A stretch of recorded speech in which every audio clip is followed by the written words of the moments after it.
Welcome to Pregame. It's time to jump into an exciting race recap in Singapore. This week in F1, Ferrari's victory proving Red Bull can bleed, Mercedes on form mostly, and Liam Lawson's maiden points in F1. Let's jump right in. It was awesome to see an actual battle for P1 from start to finish. Hooray! Any one of three teams could have won this race. It was refreshing. You had Ferrari, you had Mercedes, even McLaren was in the mix. It was awesome to see Carlos win the race the way that he did. It was strategic. Clearly, he was using Lando as a shield to hold off the two Mercedes. Really, really well done. It's almost like they're still teammates, dude. Carlos Sainz air conducting the ceremony music. That was a throwback to Schumacher. I know the Tifosi were super into that. Yeah, that was awesome. And let's not forget that Charles was still almost caught by Max in the Red Bull. He wasn't. Maybe one more lap he would have gotten there, but goodness gracious. This is what we've been begging for from Ferrari, though, dude, because they finally used different tire strategies, right? Carlos on the medium, Charles on the soft at the beginning of the race. Charles couldn't get by Carlos, and they put him on the faster tire. So, bottom line, we've got to give it up to Fred Vasseur this weekend for actually making some calls that panned out. Yes. I just want to say it right here, right now. We said in our last video, Ferrari Real Talk, what the heck was the harm in having different strategies run on the two cars? Hello? We're here. Hello? Good job. I mean, clearly they're watching pregame, and you're welcome. No problem, guys.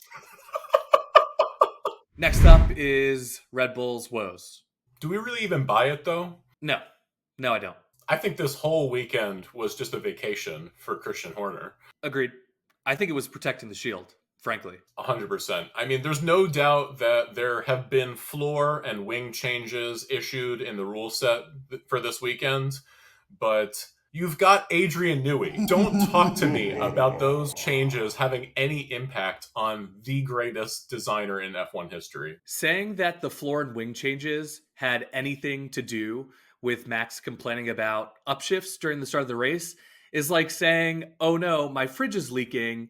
Well, there's a problem with my sprinklers. So obviously those two are related. It's like, no, that's not the case. There's been a lot of bad news coming out of the Red Bull camp over the last couple of weeks, i.e. Helmut Marko. We are looking at you, the Helmut, and magically Red Bull has a real stinker of a weekend. Shocker. How odd. They wanted to be out of the limelight. Look at where we are today. We got to spotlight Liam Lawson, scoring his maiden points in F1. Congrats, dude. Super stoked for you. But we can't forget about Yuki. We're bummed for you. We're sorry. It's another unfortunate DNF. We're rooting for you. Sergio had a couple of run-ins in Singapore. Alex Albon, most notably. Honestly, F1 Twitter has been alight regarding Yuki. I don't understand why Yuki just literally jumped out of the car and called it a weekend. Look, the way that I see it, there's one of two scenarios that'll play out for next season. Either Yuki will be promoted and Sergio's out and Liam's in. Or Liam will move up and Danny is out. That's what I think is going to happen. He was being a good team player. Oh well, what are you going to do? That's life. Here's an interesting question. Has Daniel Ricciardo done enough to replace Yuki? And could it be Danny Rick and Liam Lawson next year? I hope not. I don't know. I hope not. Yeah, like you could be likable. That's fine. But I don't think that he's one of the top 20 fastest drivers in an F1 car right now.